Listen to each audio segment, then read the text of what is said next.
सभी को जय मसीह की। परमेश्वर पिता का हम धन्यवाद करते हैं कि परमेश्वर ने हमें मौका दिया ताकि हम परमेश्वर के वचन को मनन कर सकें। आज हम योना भविष्यवक्ता की पुस्तक उसका दूसरे अध्याय से मनन करेंगे और मैं इन वचनों को पढ़ देता हूं। तब योना ने उसके पेट में से अपने परमेश्वर से प्रार्थना करके कहा, मैंने संकट में पड़े हुए यहोवा की दुहाई दी और उसने मेरी सुन ली। अधलोक के उदर में से चिल्ला उठा और तूने मेरी सुन ली। तूने मुझे गहरे सागर में समुद्र की था तक डाल दिया और मैं धाराओं के बीच में पड़ा था। तेरी भड़काई हुई सब तरंगें और लहरों मेरे ऊपर से बह गई। तब मैंने कहा, मैं तेरे सामने से निकाल दिया गया हूं, कैसे मैं तेरे पवित्र मंदिर की ओर फिर ताकूंगा। मैं जल से यहां तक घिरा हुआ था कि मेरे प्राण निकले जाते थे। गहरा सागर मेरे चारों ओर था और मेरे सिर में सिवार लिपटा हुआ था। मैं पहाड़ों की जड़ तक पहुंच गया था। मैं सदा के लिए भूमि में बंद हो गया था। तो भी हे परमेश्वर यहोवा, तूने मेरे प्राणों को गड्ढे में से उठाया है। जब मैं मूर्छा खाने लगा तब मैंने यहोवा को स्मरण किया और मेरी प्रार्थना तेरे पास वरन तेरे पवित्र मंदिर में पहुंच गई। जो लोग धोखे की व्यर्थ वस्तुओं पर मन लगाते हैं वे अपने करुणा निधान को छोड़ देते हैं, परंतु मैं ऊंचे शब्द से धन्यवाद करके तुझे बलिदान चढ़ाऊंगा। जो मन्नत मैंने मानी उसको पूरी करूंगा। उद्धार यहोवा ही से होता है। तब यहोवा ने मत्स्य को आज्ञा दी और उसने योना को स्थल में उगल दिया। ये जो वचन हमने पढ़े हैं और योना का जो पुस्तक है उसका दूसरे अध्याय का पहले वचन को हम जब देखते हैं, तब योना ने उसके पेट में से अपने परमेश्वर यहोवा से प्रार्थना करके कहा।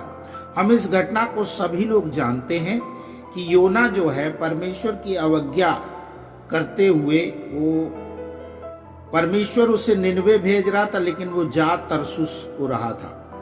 तरसिस में वो जाना चाहता था और हम देखते हैं कि परमेश्वर की आज्ञा का उसने उल्लंघन किया, अवज्ञा किया और वो दूसरे डायरेक्शन में जा रहा था।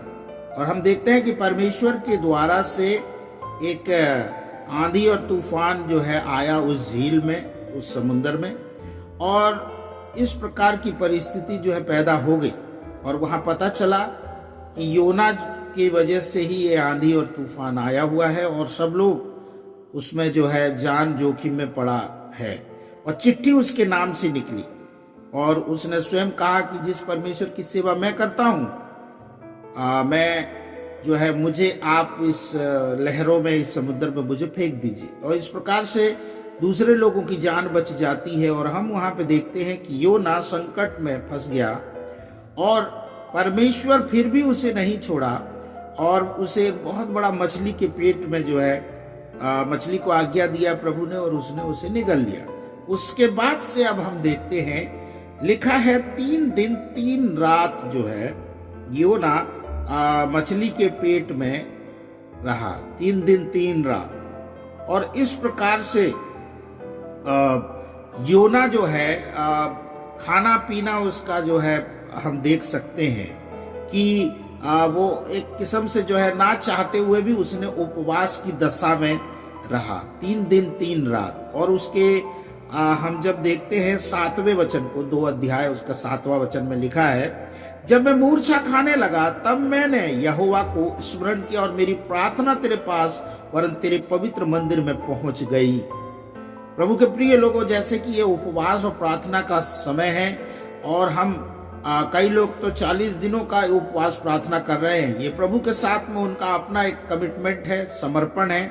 लेकिन यहाँ पे हमें योना के जीवन से एक परिस्थिति पता चलती है कि योना परमेश्वर की आज्ञा का उल्लंघन करते हुए वो दूर जा रहा था, लेकिन उपवास और प्रार्थना के उस माहौल में जो है जब योना आया उसकी बुद्धि खुल गई। हम देख सकते हैं कि पहले वो भाग रहा था लेकिन परमेश्वर ने उसे बचा लिया और उसे पश्चाताप करने का एक अवसर प्रदान किया। प्रभु के प्रिय लोगों, जब हम परमेश्वर की अनाज्ञाकारिता करते हैं, लेकिन जब प्रार्थना और उपवास को अपने जीवन में हम जगह देते हैं और हम जब प्रार्थना और उपवास में जाते हैं, हमारी बुद्धि ठिकाने में आती है और हम जो है परमेश्वर की अद्भुत बातों को जान सकते हैं कि परमेश्वर की योजना मेरे जीवन में कैसी बड़ी है। जैसे योना ने महसूस किया और ये बात को देखा और उसने प्रार्थना किया, और हम देख सकते हैं कि गहरा सागर में डूबा हुआ था, लेकिन हम उसके जीवन में देख सकते हैं उसके साथ में होते हैं वो मूर्छा खाने लगा। कैसे मूर्छा ना खाए, क्योंकि खाना पीना तो खाया नहीं था। सो जब हम खाना पीना को त्यागते हैं तो हम जो है जब परमेश्वर के विरुद्ध में जा रहे होते हैं वैसे दिखाई नहीं देता हमें, लेकिन जब हम उपवास और प्रार्थना में जाते हैं तो परमेश्वर का आत्मा हमसे बातचीत करता और पश्चाताप करने के लिए हमें अवसर देता है। सो हमने देखा कि योना जो है प्रभु का एक बहुत बड़ा दास था और वो सुसमाचार उसको सुनाना था, और लेकिन वो परमेश्वर की आज्ञा का उल्लंघन करते हुए वो कहीं और जा रहा था। हम जानते हैं कि परमेश्वर हमेशा अपने लोगों का ध्यान रखता है और मन फिराव के लिए वो अवसर देता है। आज दुनिया के लोग जो है प्रभु यीशु मसीह के आने में बहुत ही देरी हो रही है बोल के विचलित हैं और वो कह रहे हैं यीशु नहीं आएगा, लेकिन यीशु धीरज धरा हुआ है। उसी प्रकार से वो हर एक व्यक्ति के लिए धीरज धरता है, जैसे कि योना के लिए भी धरा था। और योना की प्रार्थना से हमें पता चलता है कि उसने प्रार्थना किया और परमेश्वर ने उसकी प्रार्थना को सुन लिया, और हम उसके 10वें वचन में देखते हैं कि परमेश्वर ने आज्ञा दिया और वो बड़ा मछली जो है उसे जमीन में उगल दिया। तो प्रभु के प्रिय लोगों, इस संक्षिप्त वचनों के द्वारा से जैसे हमने सीखा कि उपवास प्रार्थना जो है हमें एक अवसर देता है पश्चाताप करने के लिए और अपनी गलती को और अपनी अनाज्ञाकारिता को सुधारने के लिए। सो आइए हम इन वचनों को जब सुने, मनन करें, और यदि हम अपने जीवन में परमेश्वर के विरुद्ध में जा रहे हैं, उसकी अनाज्ञाकारिता में जा रहे हैं, तो उपवास और प्रार्थना में अपने घुटने को टेकें और उसके द्वारा से फिर जाएं। यदि हम प्रभु के विपरीत जा रहे हैं तो प्रभु की ओर अपने मुंह को करें और उसके पीछे चलना शुरू करें। परमेश्वर इन वचनों के द्वारा से आप सभी को आशीष दे। God bless you.